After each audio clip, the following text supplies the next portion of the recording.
मिळालाच पाहिजे, पिवळ्या घरांचा त्वरित ताबा. मिळालाच पाहिजे. अरे कोण म्हणताय देत नाही? घेतल्याशिवाय राहत अरे नाही. कोण म्हणताय देत नाही? पिंपरी चिंचवडमध्ये घर हक्कासाठी कष्टकरी संघर्ष महासंघाचा आक्रमक मोर्चा. पिंपरी चिंचवड महापालिकेकडून 10,000 घरांची निर्मिती करावी, किवळे गृह प्रकल्पातील लाभार्थ्यांना तातडीनं घराचा ताबा द्यावा आणि महापालिकेच्या विलंबाचा आर्थिक भार नागरिकांवर टाकू नये या मागण्यांसाठी कष्टकरी संघर्ष महासंघानं पिंपरीत घर हक्क मोर्चा काढला. महासंघाचे अध्यक्ष काशीनाथ नखाते यांच्या नेतृत्वाखाली काढलेल्या या मोर्चात मोठ्या संख्येनं लाभार्थी, कामगार आणि नागरिक सहभागी झाले. 2020 मध्ये रावेत येथील प्रधानमंत्री आवास योजनेसाठी अर्ज मागवण्यात आले होते. त्यावेळी घराची किंमत 6,95,000 रुपये होती. मात्र प्रकल्प रखडल्यानं लाभार्थ्यांना किवळे येथील गृह प्रकल्पात घरे देण्यात आली आणि किंमत 13 लाख रुपयांपर्यंत वाढली. 15 डिसेंबर 2025 रोजी सोडत होऊ नये 6 महिन्यांपासून अधिक काळ घरांचा ताबा मिळाला नाही. अनेक लाभार्थी ताबा नसतानाही बँकेच्या कर्जाचे हप्ते भरत आहेत. शिष्टमंडळाला चर्चेसाठी न बोलवल्यानं आंदोलकांनी महापालिका कार्यालयात प्रवेश करत घोषणाबाजी केली. त्यानंतर अतिरिक्त आयुक्त कुलदीप जंगम यांनी शिष्टमंडळाशी चर्चा केली. मुद्रांक शुल्क माफी आणि घरांचा ताबा याबाबत उद्या आयुक्त सूर्यवंशी यांच्यासोबत बैठक घेऊन अंतिम निर्णय घेण्याचं आश्वासन प्रशासनाने दिलं. त्यानंतर आंदोलन तात्पुरतं स्थगित करण्यात आलं. आज पिंपरी चिंचवड महानगरपालिकेसमोर आज 13 ऑगस्ट आहे आणि राजमाता अहिल्यादेवी होळकर यांचा स्मृती दिवस सुद्धा आहे. या दिनी सकाळी आम्ही अहिल्यादेवी होळकर यांच्या प्रतिमेला पुष्पहार अर्पण करून सर्व आंदोलनकर्त्यांनी या पिंपरी चिंचवड महानगरपालिकेवरती घर हक्क मोर्चा आणलेला आहे आणि या मोर्चामध्ये लाभार्थी, कष्टकरी वर्ग, सामान्य नागरिक मोठ्या प्रमाणात सहभागी झाले. याच्यामध्ये सर्वात महत्त्वाचं म्हणजे किवळे येथे गृहप्रकल्प जो झाला त्या गृहप्रकल्पातील लाभार्थ्यांचा घरे हे तातडीने दिलं पाहिजे.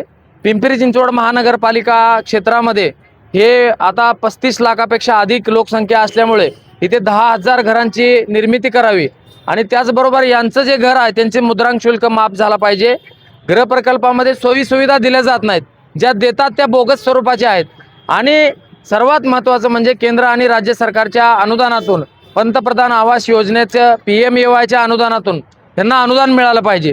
या सर्व बाबी आहेत. वास्तविक हे जे श्रमिक वर्ग आहे, कामगार वर्ग, सामान्य वर्ग यांनी 2020 मध्ये हा प्रकल्प सुरू होणार म्हणून महानगरपालिकेने विहित नमुन्यामध्ये अर्ज मागवले.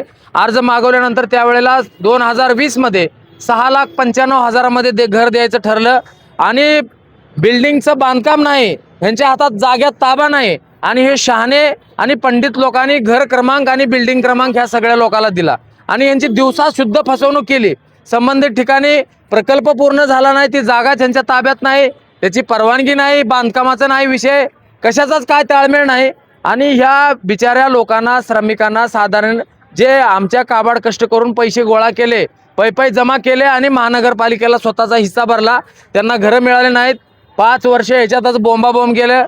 अशा येडे अधिकारी, चुकीचे जे निर्लज्ज अधिकारी आहेत त्यांना काय फरक पडत नाही, आमच्या लोकांना फरक पडतो, आम्हाला घर नाही आणि म्हणून त्यांना असं लक्षात आलं की आता हा प्रोजेक्टच होत नाही म्हणून त्यांनी किवळेमधल्या घरामध्ये आता तुम्हाला घरं देतो म्हणून यांच्याकडून अर्ज घेतला. डिसेंबरमध्ये यांच्याकडून परत पुन्हा दुसरी सोडत काढली. म्हणजे आधीच्या घराची जी सोडत काढली होती ती डुप्लिकेट आणि बोगस होती, ही दुसरी सोडत काढली आणि त्याच्यामध्ये डिसेंबरपासून आतापर्यंत या लोकांना घरं देण्याचं काम महानगरपालिकेचं होतं. जानेवारी आला, फेब्रुवारी आला, मार्च आला, हे वारंवार टाळाटाळ करत आहेत आणि मग हे कंप्लिशन सर्टिफिकेट नाही, हेच अर्धवट काम आहे, मग ह्याची परवानगी नाही.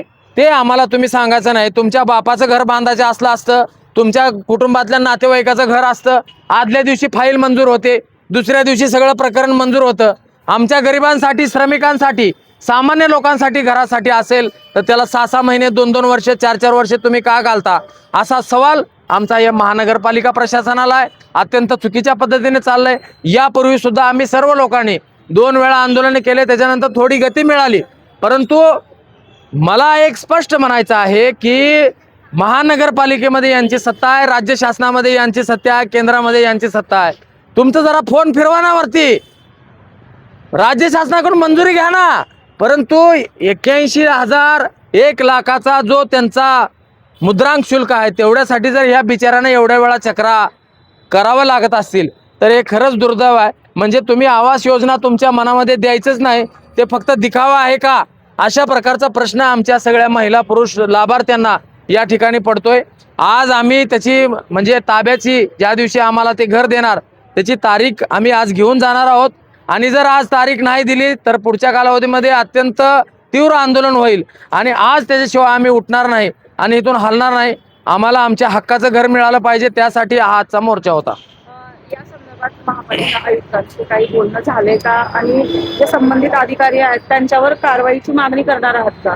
तुम्हाला माहीत आहे की पिंपरी चिंचवड महानगरपालिकेचे आयुक्त हे जर्मनी आशियामधले आयुक्त असल्यासारखं वागतात. त्यांना फक्त उच्च लोकांना श्रीमंत लोकांना बोलण्यासाठी वेळ आहे. सामान्य नागरिक, आमचे कामगार वर्ग, घरकुल लाभार्थी, फेरीवाला, बांधकाम कामगार, आमच्या सफाई कामगार यांचं शिष्टमंडळ किंवा यांच्याशी बोलायचं असेल तर ते म्हणतात यांच्याकडे भेटा, उपायुक्ताकडे भेटा, अतिरिक्त आयुक्तांना भेटा, त्यांना वेळच नाही. त्याच्यामुळं अत्यंत चुकीच्या पद्धतीने हे जे चाललेलं आहे ह्याचा सुद्धा आम्ही तीव्र शब्दामध्ये निषेध करतो. पुढच्या कालावधीमध्ये आम्हाला हे तीव्र भूमिका घ्यावी लागणार आहे. महापालिकेने जरी पुढचं पाऊल उचललं नसेल तर तुम्ही काय करणार आहात? आम्ही वेगळ्या पद्धतीने आंदोलन करू, आता ते सांगून करणार नाही. अशा पद्धतीची आमची भूमिका राहील. कशा प्रकारचं आंदोलन करणार आहात थोडक्यात सांगायला?